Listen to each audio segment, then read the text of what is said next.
vous a sélectionné une petite illustration assez drôle. Donc, étudiez-moi ce monsieur. Qu'est-ce qu'il est en train de dire? Il est en train de dire, j'adore les spaghettis à l'ail.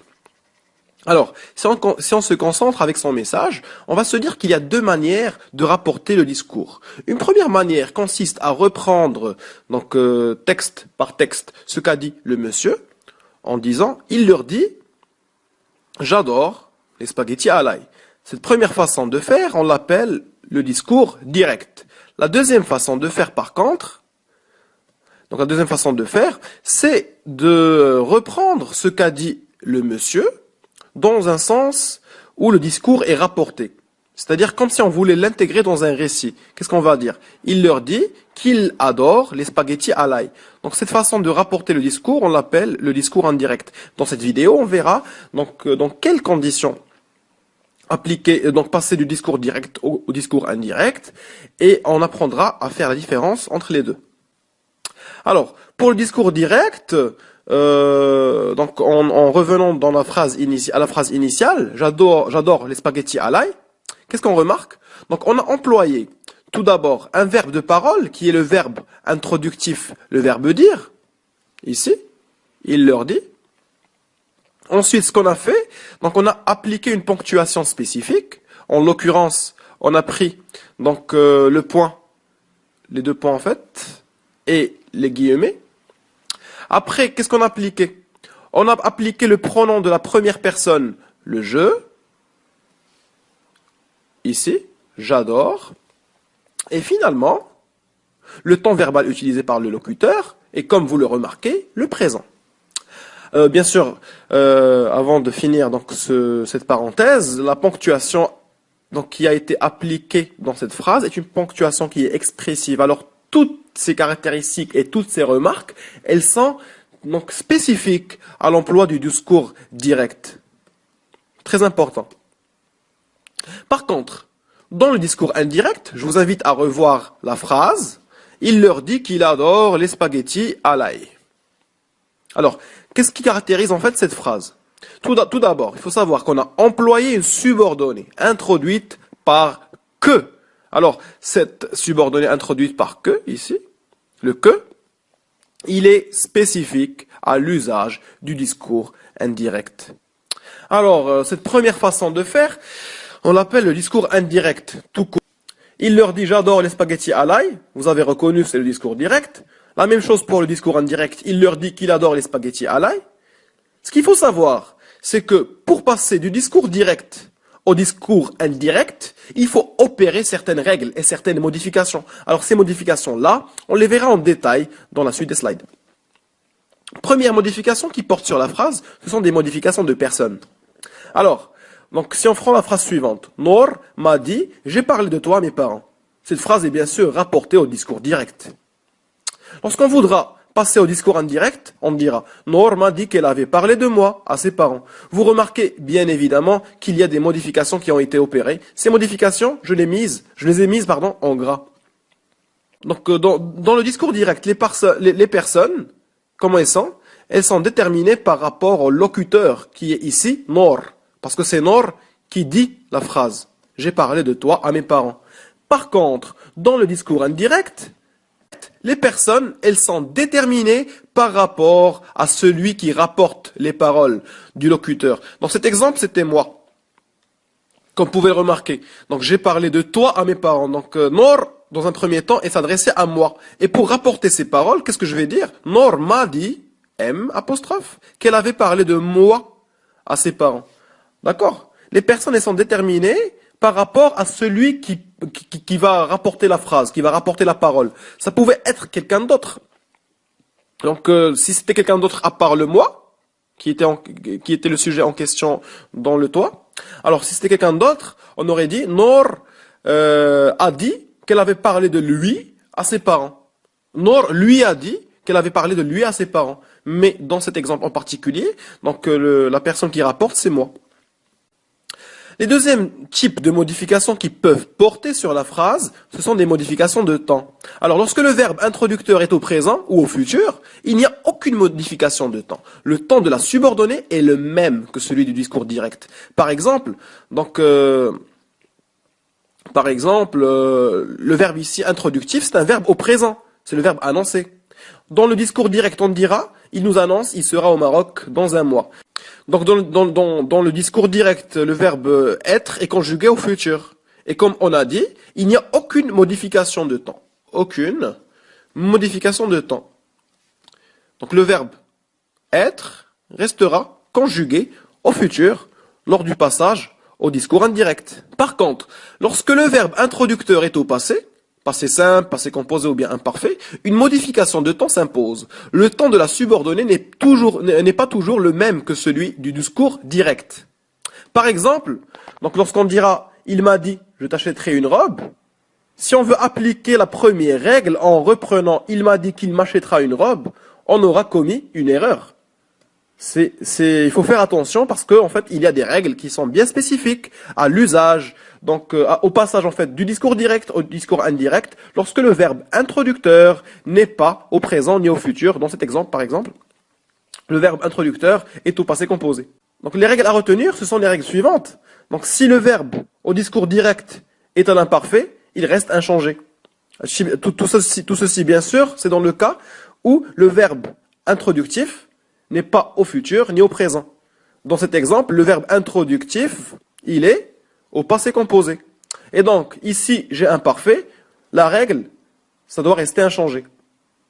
Au discours indirect, on dira, il m'a avoué qu'il l'aimait beaucoup. Deuxième cas, lorsque le verbe dans les discours directs est au présent, on le modifie à l'imparfait. Exemple, il nous avait dit, je risque de perdre. Je risque, qui est au présent. Alors, lorsqu'on va vouloir passer au discours indirect, on va dire, il nous avait dit qu'il risquait de perdre. Il faut passer à l'imparfait, comme rapporté ici. Troisième exemple, lorsque le verbe au discours direct est conjugué au passé composé ou bien au passé simple, lors de la modification et du passage au discours indirect, on le rend au plus que parfait. Exemple, elle a avoué, j'ai cassé le vase. Alors, si on veut passer au discours indirect, donc bien sûr, à chaque fois, je rappelle, ici, on traite le cas où le verbe introductif n'est pas au futur ni au présent. Dans ce cas, il est au passé composé. Alors, lorsqu'on voudra passer au discours indirect, on dira, il a avoué qu'elle avait cassé le vase. Bien sûr, donc l'emploi du verbe casser, ici, il est au plus que parfait. Alors, d'autres règles, bien sûr, qui portent cette fois-ci sur le passé antérieur et le futur antérieur. Donc, lors du passage au discours indirect, donc on conjugue au conditionnel passé. Exemple, il m'a assuré, j'aurai terminé ce travail dans 10 minutes.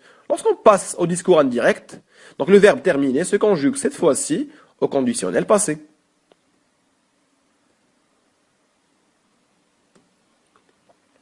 Dans le cas du futur simple, on passe au conditionnel présent. Exemple, le professeur nous a confirmé, vous aurez de bonnes notes. Alors, à votre avis, lorsqu'on voudra passer au discours indirect, qu'est-ce qu'on dira? Le professeur nous a confirmé que nous aurions de bonnes notes. Regardez. Super, bingo. On a appliqué la règle et du coup, la phrase est correcte. Troisièmement, plus que parfait ou bien conditionnel, lorsqu'on passe au discours indirect, il reste inchangé. Exemple, il m'a avoué j'avais commis une erreur impardonnable. Lors du passage, on dira, il m'a avoué qu'il avait commis une erreur impardonnable, donc il reste inchangé comme on a dit. Deuxième exemple, donc regardez très bien, il a dit, j'aimerais voir le Pérou. Elle a dit qu'elle aimerait voir le Pérou. Pourquoi est-ce qu'on a gardé le temps aimer inchangé? Parce que le verbe aimer, donc le verbe aimer, il est conjugué ici au conditionnel. Et qu'est-ce qu'on a dit sur le conditionnel? On a dit qu'il restait inchangé.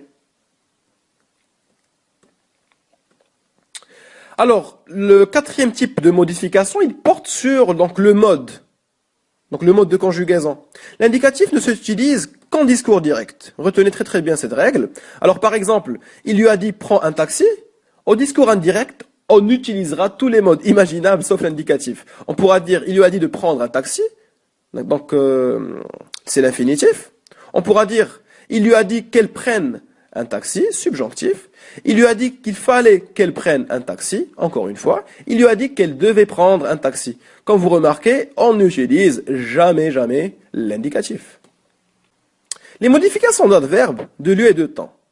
Ce sont des modifications qui portent très souvent sur donc les adverbes de lieu, comme ici, comme là-bas, comme ailleurs, et sur les verbes de temps, comme demain, comme hier. Donc on va les voir en détail sur ce slide. Lorsque le verbe introducteur est au passé, simple ou bien passé composé ou bien imparfait,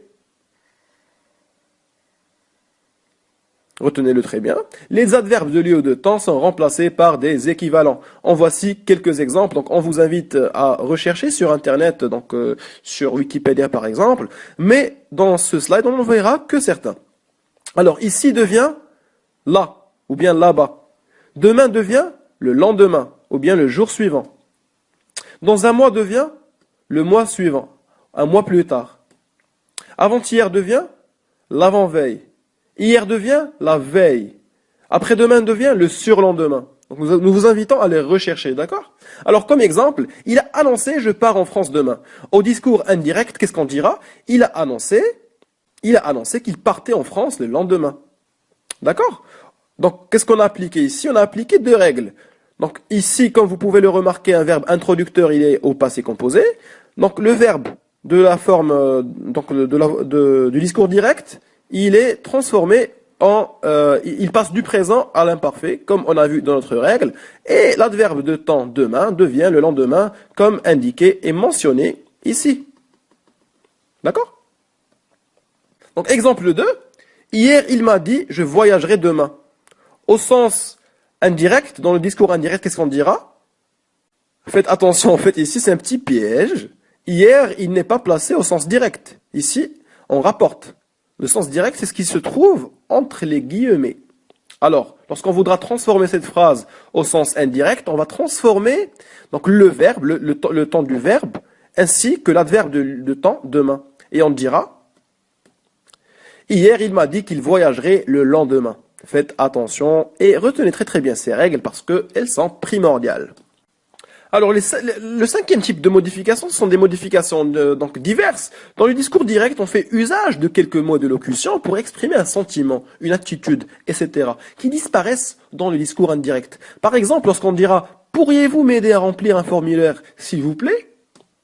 Donc, dans le discours indirect, elle nous demande si nous pouvons l'aider à remplir un formulaire. Donc, comme vous pouvez le remarquer, on s'est passé du s'il vous plaît. Donc, on a rapporté de manière qui est plutôt amoindrie par rapport au discours direct et on s'est passé de s'il vous plaît. Donc, c'est faisable, c'est possible et c'est opérable dans le cas du passage au discours indirect. Cependant, il est possible de rendre ces nuances par un autre terme. Par exemple, elle me demande poliment si je peux l'aider à remplir un formulaire. Donc, ceci est une alternative à ne rien dire. Donc, on applique ici un adverbe qui est poliment, soit le verbe qui introduit la subordonnée en disant « Ah, comme j'ai froid », on pourra remplacer au discours indirect « Il se plaint d'avoir froid ». Donc, on a remplacé un sentiment, en l'occurrence une interjection qui est le « a », par un verbe introductif.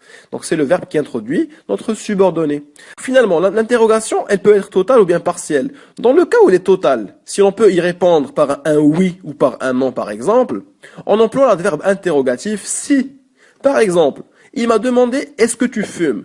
Lorsqu'on voudra passer au discours indirect, on dira il m'a demandé si je fumais. Alors on a remplacé, comme vous pouvez le remarquer visuellement, on a remplacé donc l'interrogation qui est totale ici, c'est-à-dire qu'on pourra soit répondre par un oui ou par un non, on l'a remplacé par si. Et donc c'est une règle à retenir. Deuxième possibilité, c'est que l'interrogation soit partielle. Dans ce cas, on ne modifie aucunement en fait notre phrase. Si on ne peut pas répondre par un oui ou par non, ou par un non, dans le cas d'une introduction partielle, on emploie généralement le mot qui a servi à poser la question. Par exemple, il se demande comment compte-t-elle y parvenir au discours direct. Au discours rapporté, on dira, il se demande comment elle compte y parvenir. Donc, on n'a opéré aucune modification sur la façon d'exprimer l'interrogation. Donc, j'espère que cette vidéo vous a été bien utile, en espérant vous revoir dans un